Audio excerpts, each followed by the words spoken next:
ഖുൽതു, അപ്പോൾ ഞാൻ പറഞ്ഞു, ബലാ യാ റസൂലല്ലാഹ്, അല്ലാഹുവിൻ്റെ റസൂലേ പറഞ്ഞു തരൂ.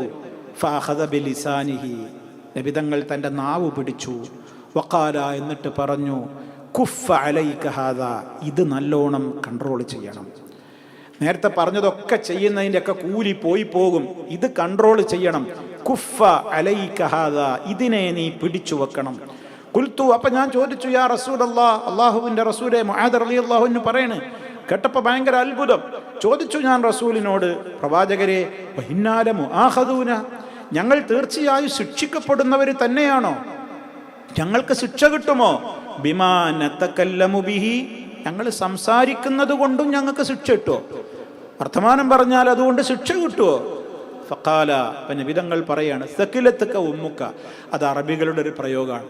നിനക്ക് ഉമ്മ നഷ്ടപ്പെടട്ടെ എന്നാണ്. എന്ന് പറഞ്ഞാൽ അത് ഉമ്മ നഷ്ടപ്പെടാനുള്ള ദുആയല്ല, അത്രയും കാര്യത്തിൻ്റെ സീരിയസ് ധരിപ്പിക്കുവാൻ വേണ്ടി പറയുന്നൊരു അറബികളുടെ പ്രയോഗമാണത്.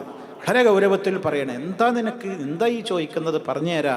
എന്നിട്ട് അള്ളാഹിൻ്റെ റസൂല് പറഞ്ഞു കൊടുക്കുകയാണ്, വഹൽ യകുബ്ബുന്നാസ് ഫിന്നാരി, ജനങ്ങൾ നരകത്തീയിൽ മുഖം കുത്തി വീഴുന്നത്, അലാ വുജൂഹിഹിം, അവരുടെ മുഖങ്ങൾ കുത്തിയിട്ട് നരകത്തീയിലേക്ക് മനുഷ്യരെ വീഴ്ത്തുന്നത് വേറെ എന്താണുള്ളത്? ഇല്ലാ ഹസായിദു അൽസിനതിഹിം, അവരുടെ നാവുകൾ കൊയ്തെടുത്ത വിളവുകൾ കൊണ്ടല്ലാതെ വേറെ എന്തുകൊണ്ടാണ് ജനങ്ങൾ നരകത്തീയിലേക്ക് മുഖം കുത്തി വീഴുക?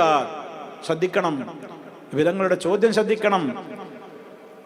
അകബ്ബന്നാസ് വഹൽ യകുബ്ബുന്നാസു, ജനങ്ങളെ വീഴ്ത്തുന്നുണ്ടോ? ഫിന്നാരി, നരകത്തീയിലേക്ക്. എന്താ പറയുന്നത്? വഹൽ യകുബ്ബുന്നാസ് ഫിന്നാരി, നരകത്തീയിലേക്ക് ജനങ്ങളെ വീഴ്ത്തുന്നുണ്ടോ? അലാ വുജൂഹിഹിം, അവരുടെ മുഖങ്ങളിലായി.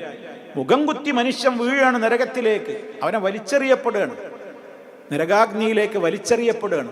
എന്താ കാരണം? ഇല്ലാ ഹസായിദു അൽസിനതിഹിം, അവരുടെ നാവുകൾ കൊയ്തെടുത്ത വിളവുകൾ. അരിവാളുകൊണ്ട്, കത്തി കൊണ്ട് മനുഷ്യൻ വിളവുകൾ കൊയ്തെടുക്കാറുണ്ട്.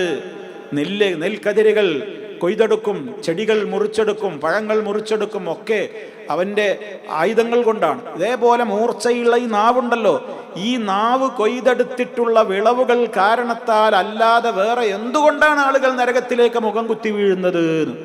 അത്രത്തോളം മനുഷ്യനെ നരകത്തിലേക്ക് വീഴ്ത്തുന്ന അവയവമാണ് മനുഷ്യരുടെ നാവ്. അതുകൊണ്ടത് വളരെ ശ്രദ്ധിച്ചോളണം എന്ന് നേരത്തെ പറഞ്ഞ എല്ലാത്തിനെയും കൂടിയുള്ള വേണ്ടോ.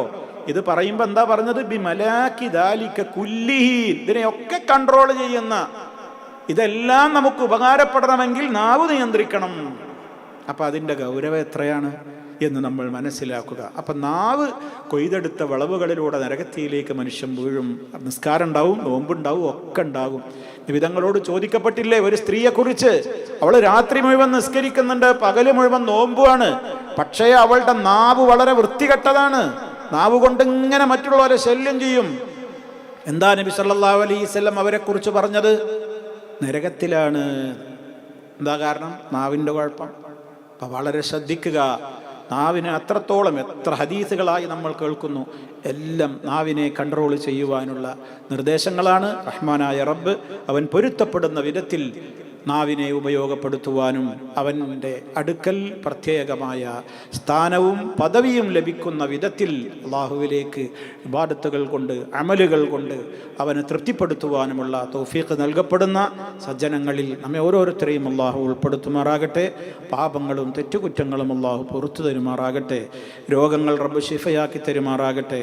റബ്ബന ആതിന ഫിദ്ദുനിയ ഹസന വഫിൽ ആഖിറതി ഹസനതൻ വഖിന അദാബന്നാർ.